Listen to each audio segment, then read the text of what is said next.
We go now to one of the most stunning moves in football history. Lionel Messi has left Barcelona to play for Paris Saint-Germain. The Argentinian is regarded as one of the best to get on a pitch, and his arrival promises to result in more wins and money for his new club.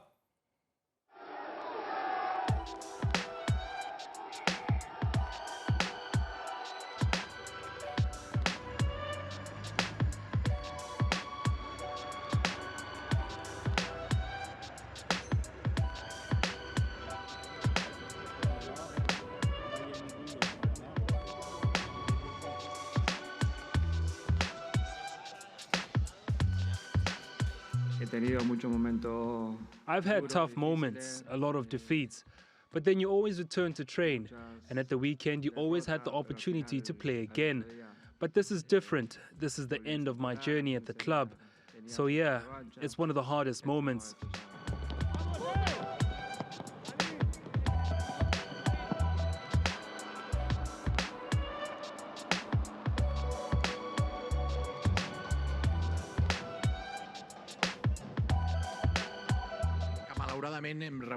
Sadly, we inherited a terrible situation, and that means the salary mass of the club represents 110% of the total revenue of the club. This means we don't have any margin when it comes to wages.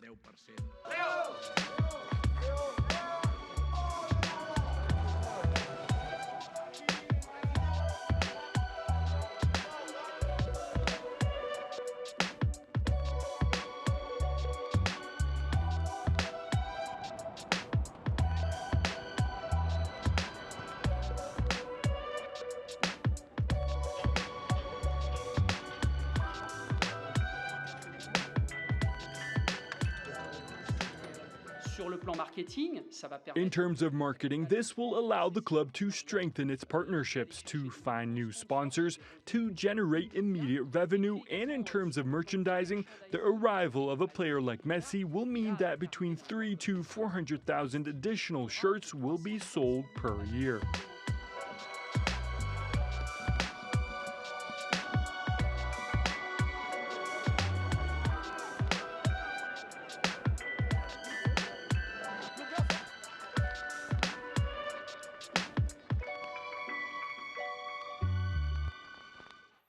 Well, for more on this Messi breakup, let's bring in Kieran Maguire. He's a sports finance specialist at the University of Liverpool, and he joins us now from Brighton in the UK.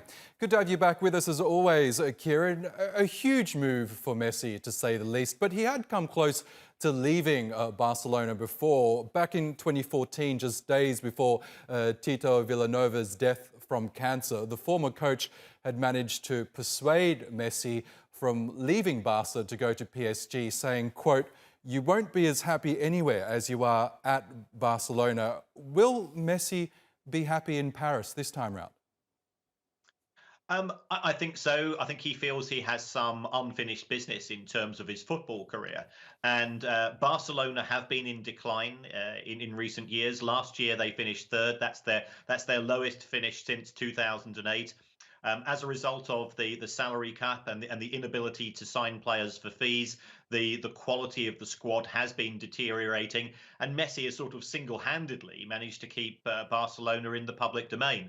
Whereas if he goes to PSG, he will be alongside Neymar, Mbappe, Angel Di Maria, Sergio Ramos, and other star players. So it appears that PSG have now become the Galacticos of world football with the roster of players that they have at hand.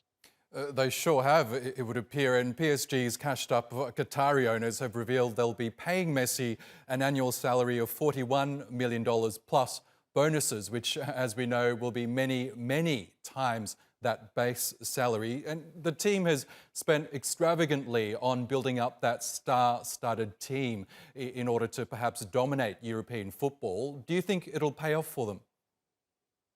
Well, that will come down to Mauricio Pochettino, his ability as a coach to somehow put these pieces of the jigsaw together to deliver a team which is more than a collection of individuals.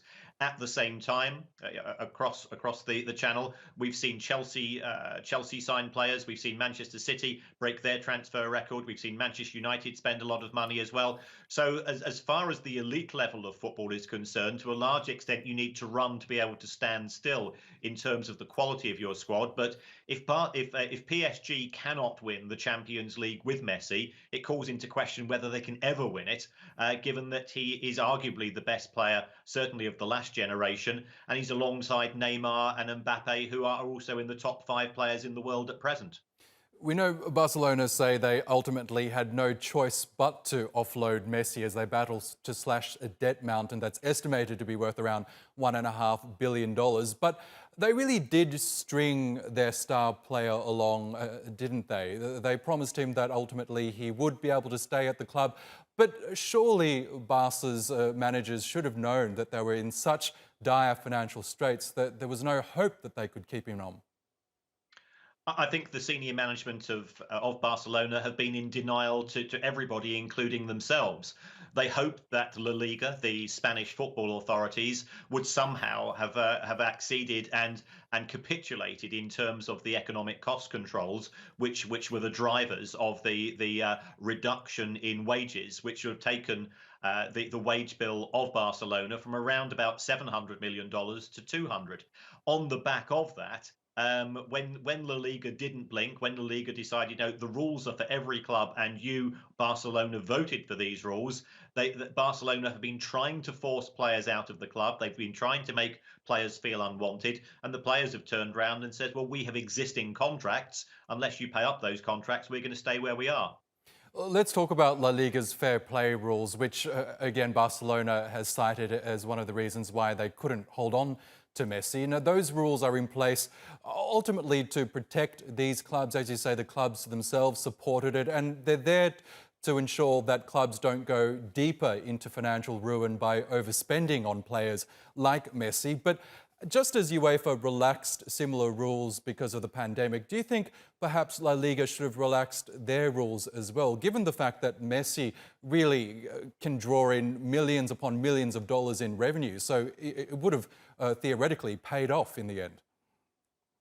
Well, I think that argument can be put forward. I think what we also have to consider is the appalling decision-making which has taken place at Barcelona.